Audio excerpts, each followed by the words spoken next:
Hello guys, welcome to our channel Noble IAS Specialist. Channel के नए नाम के साथ आज ये दूसरा वीडियो है। मैंने इसके पहले एक वीडियो अपलोड किया था जो बिहार स्पेशल हिस्ट्री के अंतर्गत बौद्ध धर्म ग्रंथों से संबंधित थे। तो जिन लोगों ने नहीं देखा है, काइंडली पूरी वीडियो को अच्छी तरह से वॉच कर लें। जो भी बेसिक बातें हैं वो अच्छी तरह से आप समझ सकेंगे और उन चीजों को आप अच्छी तरह याद रख सकेंगे अगर समझ लेते हैं तो। इसलिए पूरी वीडियो को आप ध्यान से देख लिया करें। दोस्तों, आज का जो पूरा सेशन है वो गुप्त वंश से संबंधित है। गुप्त वंश जो कि संपूर्ण भारतीय इतिहास का एक महत्वपूर्ण पीरियड है। भारतीय इतिहास की बात करूं तो प्राचीन भारतीय इतिहास के अंतर्गत गुप्त काल, जिसमें चंद्रगुप्त द्वितीय विक्रमादित्य का पीरियड था, भारत में स्वर्ण काल के रूप में जाना जाता है। तो वो जो महत्वपूर्ण पीरियड था, तो गुप्तों के बारे में आज बिहार स्पेशल के अंतर्गत हमें अध्ययन करना है। अगर आप इस टॉपिक से संबंधित चीजों पे कमांड करना चाहते हैं तो पूरी वीडियो को ध्यान से देखा करें। पूरी वीडियो में बहुत सामान्य तरीके से, आपको टेंशन नहीं लेना है कि सर ये कैसे याद होगी, कैसे चीजें, बस सामान्य कहानी, किताबी भाषा बिल्कुल नहीं, स्टोरी सुनिए आप। ओके गाइस, तो चलिए, मैं हूं राजीव और आप देख रहे हैं आपका अपना प्यारा चैनल। चलिए दोस्तों, थोड़ा इसकी पृष्ठभूमि की ओर हम लोग देखते हैं कि कैसे गुप्तों का उदय होता है। प्रथम शताब्दी ईस्वी पूर्व यानी फर्स्ट सेंचुरी बीसी से लेकर तीसरी शताब्दी तक यानी थर्ड सेंचुरी तक उत्तर भारत में कुषाण, पश्चिम भारत में शक, दक्कन के इलाके में सातवाहन, तीन बड़ी शक्तियां हुआ करती थीं। पीरियड याद रखिए, प्रथम शताब्दी ईस्वी पूर्व से लेकर तीसरी शताब्दी ईस्वी तक ये तीन बड़ी शक्तियां थी, उत्तर में, पश्चिम में और दक्कन के इलाके में। इन तीन शक्तियों में तीसरी शताब्दी के मध्य तक आते आते यानी 250 ईस्वी के आसपास आते आते कुषाण और सातवाहनों का पतन हो गया। इनका नाम नहीं रहा। जो एक बड़ी शक्ति के रूप में ये मौजूद थे, ये बिखर चुके थे।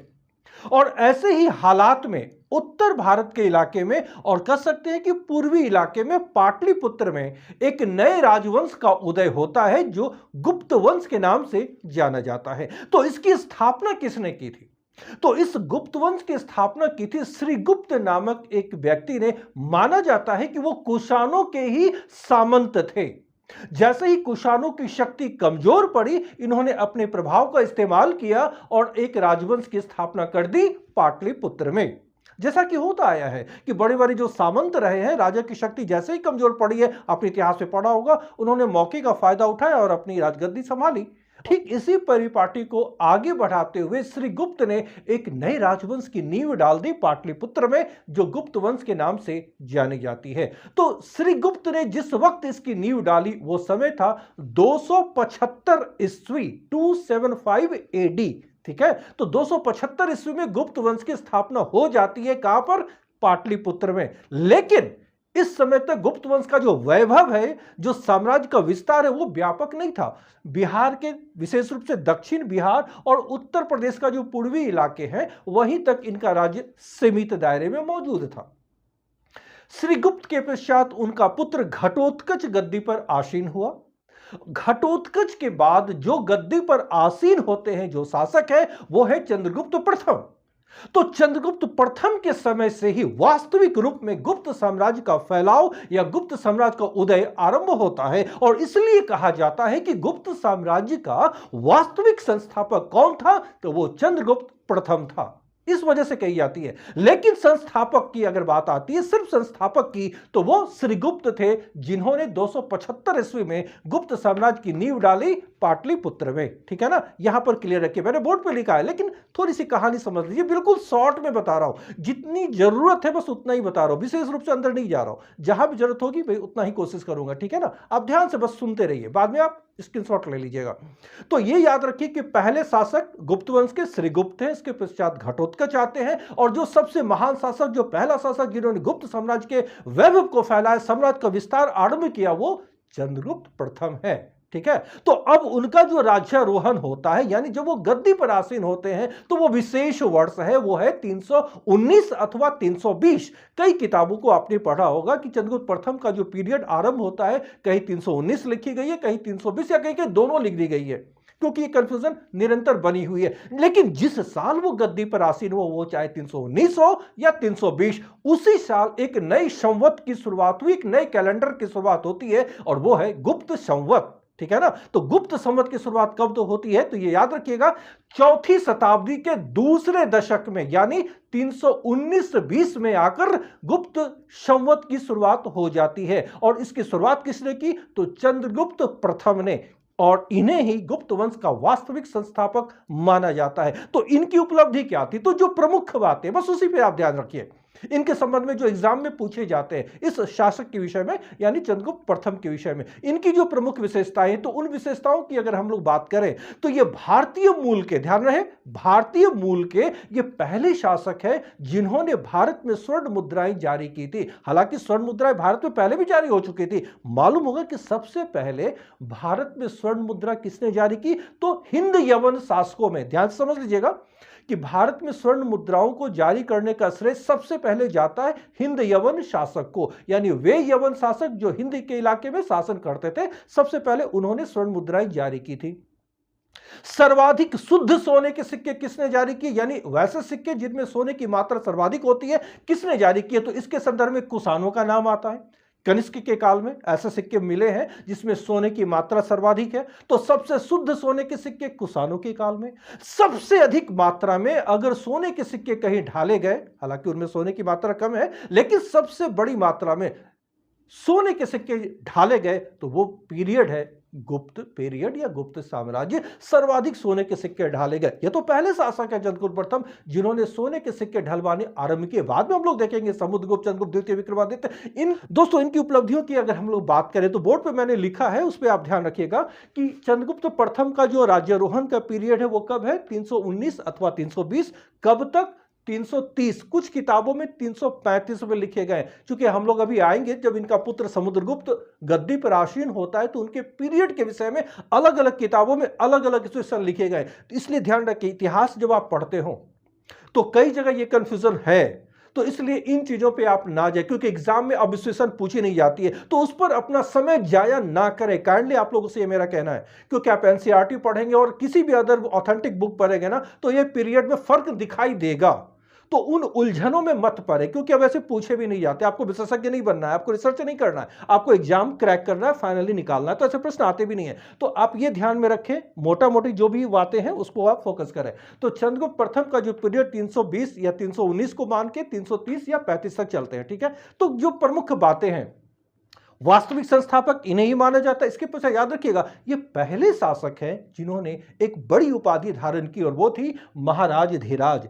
चंद्रगुप्त प्रथम ये पहले शासक है गुप्त वंश के जिन्होंने इस उपाधि को धारण की थी। और इसी के पीरियड में जैसा हमने बताया है कि किसकी शुरुआत होती है, गुप्त संवत की शुरुआत होती है। और सबसे महत्वपूर्ण कि इन्होंने ही लक्ष्मी राजकुमारी कुमार देवी के साथ विवाह किया। अब इसको समझ लीजिए, लिच्छवियों का राज्य, जैसा कि मालूम है कि लिच्छवी प्राचीन गणतंत्र के लिए काफी विख्यात रहे हैं। 6ठी शताब्दी से पूर्व लिच्छवियों का एक प्रतिष्ठित राज्य हुआ करता जो गणतात्मक राज्य था। एक संघ था वज्जी संघ जिसका प्रमुख था लिच्छवी जो वैशाली के थे। अब इनके समय में जब चंद्रगुप्त प्रथम गद्दी पर आसीन हुए थे तो इन्होंने लिच्छवी राजकुमारी कुमार देवी के साथ विवाह किया। यहां पर समझ लीजिए पाटलिपुत्र गंगा नदी के दक्षिण में मौजूद है, इसके उत्तर में यहां पर वैशाली है और यहीं पर लिच्छवियों का राज्य था। यानी गंगा नदी के उत्तर में ये जो सेक्शन है यहां पर लिच्छवियों का राज्य था। और इसी समय लिच्छवियों का विस्तार कह सकते हैं, इनकी एक और शाखा नेपाल के इलाके में भी आ चुकी थी। यानी लिच्छवी उत्तर बिहार के अलावे नेपाल में भी मौजूद थे। तो जब लिच्छवी राजकुमारी के साथ इनका विवाह हुआ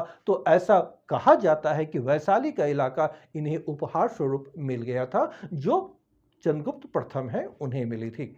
और इनके द्वारा सोने के सिक्के जो जारी किए जाते हैं तो उनमें तो उस सोने के सिक्के में एक ओर चंद्रगुप्त प्रथम और उनकी पत्नी कुमार देवी का जो महारानी थी और दूसरी ओर लक्ष्मी की आकृति अंकित है। यह विशेषता है इनकी, ठीक है। अब आगे ध्यान रखिए कि ये भारतीय मूल के प्रथम शासक थे, ये तो आपको पता चल गया। अब यह भी ध्यान रखें कि गुप्त वंश के ये प्रथम शासक है जिन्होंने रजत मुद्राएं भी चलाई थी।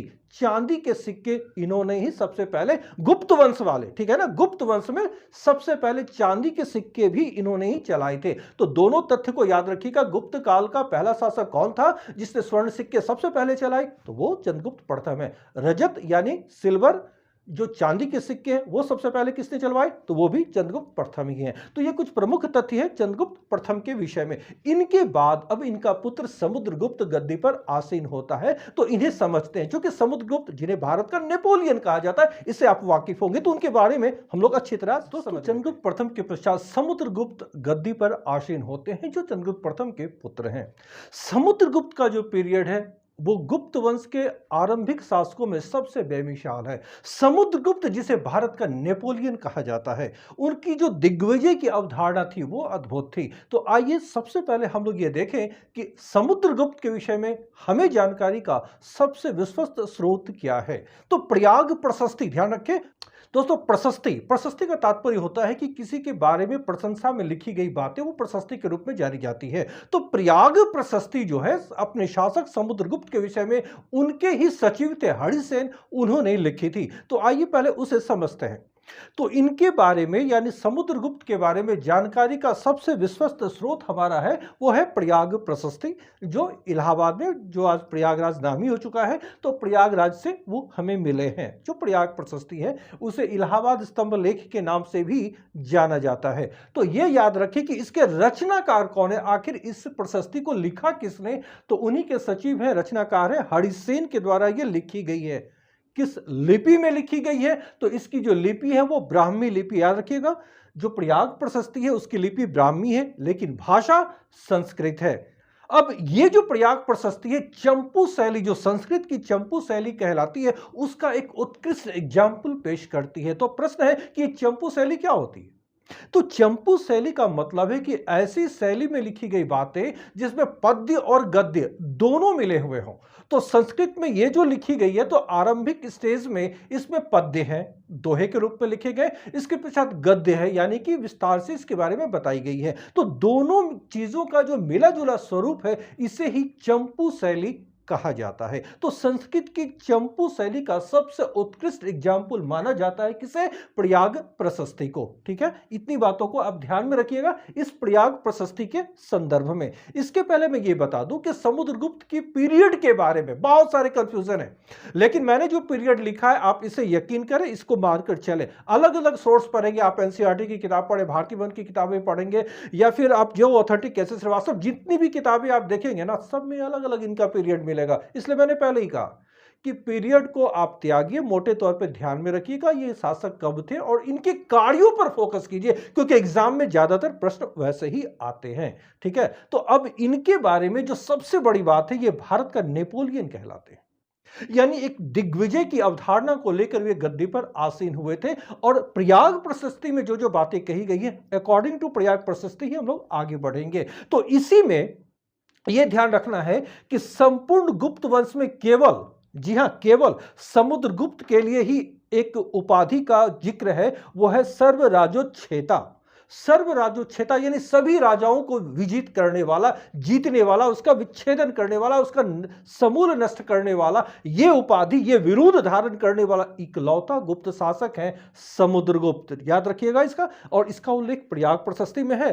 सर्वराजोच्छेता के नाम से विरुद्ध मिलता है इनके संदर्भ में। और यहीं पर हमें यह भी ध्यान रखना है कि प्रयाग प्रशस्ति में लिखी गई है इनका उद्देश्य, यानी समुद्रगुप्त ने जो दिग्विजय की नीति अपनाई थी, राज्यों को विजित करने की जो नीति अपनाई थी, संपूर्ण क्षेत्र पर जो विजय प्राप्त करने की नीति अपनाई थी, उसे कहा गया है धरणी बंध। ये शब्द लिखे गए हैं प्रयाग प्रशस्ति में। धरणी बंध का तात्पर्य क्या है, इसका अर्थ क्या है, संपूर्ण पृथ्वी को जीतना, ये इनका उद्देश्य था, इनके दिग्विजय का। ठीक है, तो ये कुछ प्रमुख तथ्य है, पहले आप इसका स्क्रीनशॉट ले लें, फिर आगे हम लोग और बढ़ते हैं समुद्रगुप्त के विषय में। दोस्तों, समुद्रगुप्त के पीरियड में ही आर्यावर्त के 2 युद्ध लड़े गए थे। याद रखिएगा इस तथ्य को कि आर्यावर्त का प्रथम युद्ध किस शासक के पीरियड या कार्यकाल में लड़ा गया था, तो वो शासक है समुद्रगुप्त। इसके अलावा आर्यावर्त का दूसरा युद्ध ये भी समुद्रगुप्त के समय ही लड़े गए थे। तो ये क्या है, इसको समझ लीजिए। इस प्रयाग प्रशस्ति में जो बात लिखी गई है उसमें कही गई है कि आर्यावर्त का प्रथम युद्ध 3 शक्तियों के साथ समुद्रगुप्त ने लड़ा था। जो प्रथम युद्ध था वो थे अच्युत, नागसेन और कोतकुलज। इन 3 नामों को आप ध्यान से देखिए। अच्युत और नागसेन ये 2 शासक के नाम प्रतीत होते हैं, जबकि कोतकुलज ये किसी व्यक्ति का नाम प्रतीत नहीं होता, ये है कोतकुलज यानी कोतकुल का वंशज या कोतकुल का व्यक्ति। सबसे पहले आर्यावर्त किसे कहते हैं? आपने उत्तर वैदिक काल में पढ़ा होगा कि जब 6ठी शताब्दी से पूर्व में आर्यों का फैलाव पूर्वी भारत में सदा नीरा जो गंडक नदी है वहां तक और मध्य भारत में विदर्भ तक उसका फैलाव हुआ था। आप लोगों ने पढ़ा होगा उत्तर वैदिक काल में। यहां पर आर्यावर्त से जो तात्पर्य है, मनुस्मृति में मनु ने लिखा है कि पूर्वी समुद्र से पश्चिमी समुद्र, आर्यावर्त की उसने जो परिभाषा दी है, पूर्वी समुद्र से पश्चिमी समुद्र और विंध्याचल पर्वत से, जैसा कि आपको मालूम है ना कि विंध्याचल पर्वत मध्य प्रदेश में इस और गुजरात की सीमा से लेकर यहां पर बिहार की सीमा तक फैली हुई है, जो पूरे मध्य प्रदेश के बीचों बीच विंध्याचल पर्वत श्रेणी का फैलाव है। विंध्याचल पर्वत से उत्तर और हिमालय से दक्षिण ये जो भू क्षेत्र है वो आर्यावर्त है। इस संदर्भ में बातें कही गई है। तो अब यहां पर यह ध्यान रखिए कि जो आर्यावर्त का प्रथम युद्ध है, इसका मतलब क्या हुआ कि इसी क्षेत्र के 3 शासकों के साथ समुद्रगुप्त ने युद्ध लड़ा। तो वो जो 3 शासक है, आप नाम के साथ आगे देखिए, ध्यान से देखिए, अच्युत, नागसेन और कोतकुलज। अच्युत का जो राज्य था वो अहिछत्र से शासन करते थे, जो पश्चिमी उत्तर प्रदेश का ये जो सेक्शन आप ध्यान से देखिए, ये जो पश्चिमी उत्तर प्रदेश का इलाका है जहां पर आज बरेली मौजूद है, पश्चिमी यूपी, एक रायबरेली वो अलग है, बरेली जो पश्चिमी यूपी में है वही सेंटर माना गया कि उस राज्य का केंद्र था जो अहिछत्र और उसके साथ उसके राज्य क्षेत्र थे। इसके अलावा जो दूसरे शासक का नाम है नागसेन, ये ग्वालियर और उसके आसपास शासन करते थे, उनका ये क्षेत्र ये था जो नागसेन है। और तीसरा जो कोतकुलज है, माना गया कि ये दिल्ली और पूर्वी पंजाब का ये जो सेक्शन है यहां के ये शासक रहे होंगे।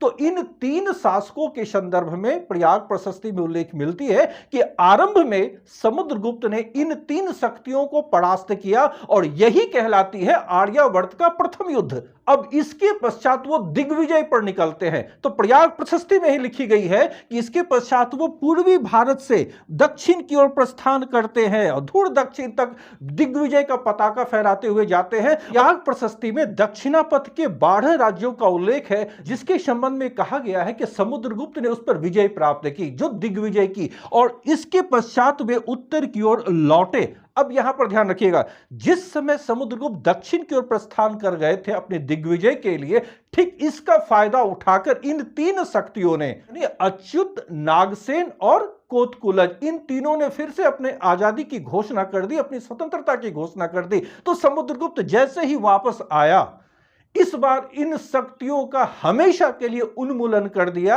और यहां पर जो युद्ध लड़े गए इसी को कहा गया आर्यावर्त का द्वितीय युद्ध, आर्यावर्त का दूसरा युद्ध। और अब इस संदर्भ में यहां पर 9 शासकों के उल्लेख मिलते हैं प्रयाग प्रशस्ति में। कुछ किताबों में 8 शासक के बारे में बात कही गई है, लेकिन प्रयाग प्रशस्ति में 9 शासकों का उल्लेख है। ध्यान रखिएगा, इन राज्यों का हमेशा के लिए उन्मूलन कर दिया और इस क्षेत्र को अब गुप्त साम्राज्य का अंग बना लिया। तो यहां तक बातें समझ में आ गई होगी। तो 2 चीजों को आप याद रखिए कि आर्यावर्त का प्रथम युद्ध किस शासक के समय, तो समुद्रगुप्त के समय, द्वितीय भी समुद्रगुप्त के समय। ठीक है, अब समुद्रगुप्त की जो प्रमुख उपलब्धियां उस पर ध्यान रखिएगा कि समुद्रगुप्त के समय जो शक शासक थे, जैसा कि आपको मालूम है कि जिस समय गुप्त साम्राज्य की स्थापना हुई तो 2 शक्तियों का उन्मूलन हो चुका था, वो समाप्त हो चुके थे। वो थे कौन कौन? यहां पर उत्तर भारत में कुषाण और यहां पर सातवाहन। लेकिन यहां पर पश्चिमी भारत में जो गुजरात का सेक्शन, काठियावाड़ का इलाका, वहां पर शक मौजूद थे, जो पश्चिमी भारत के शक कहलाते थे। तो इस समय यानी समुद्रगुप्त के समय वो शासक कौन थे? तो वो शासक थे